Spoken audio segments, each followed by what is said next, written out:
Bonjour à tous. Voici donc venu le temps où Marie doit accoucher. Nous lisons cela dans l'Évangile selon Luc, au chapitre 2 et au verset 1 à 6.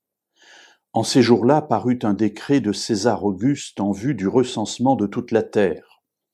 Ce premier recensement eut lieu pendant que Quirinius était gouverneur de Syrie.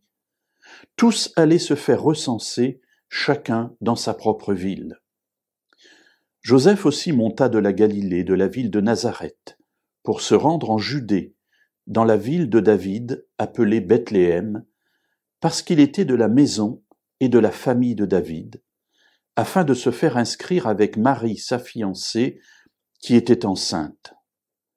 Pendant qu'ils étaient là, le temps où Marie devait accoucher arriva. Alors voilà qu'on nous donne des détails historiques, et ce qui nous permet de dater la naissance de Jésus. Alors Jésus est exceptionnel, c'est le Fils de Dieu, c'est le Messie, mais il est exceptionnel aussi pour une autre raison. C'est le seul être humain à être né avant la date de sa naissance.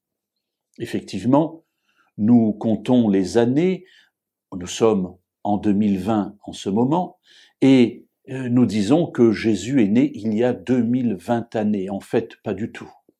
Jésus est né au minimum 4 ans avant l'an 0.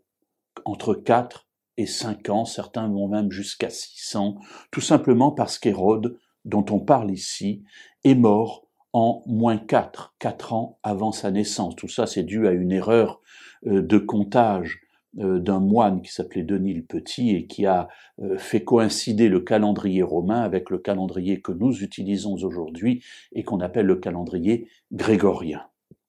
Mais il y a un autre élément intéressant dans ce passage, c'est que Joseph va monter à Bethléem. Il y a un recensement, et à l'époque le recensement, comme de nos jours d'ailleurs, ça sert aussi à faire payer les impôts, mais on devait se faire recenser dans la ville de nos ancêtres. Et cela nous permet d'apprendre que Joseph est fils de David, c'est-à-dire un descendant du roi David, et il va donc aller dans la ville de son aïeul illustre pour se faire recenser. Cette ville, c'est Bethléem, tout à côté de Jérusalem, alors que lui vit à Nazareth, en haut, en Galilée, pas très loin du lac de Génézareth, du lac de Tibériade.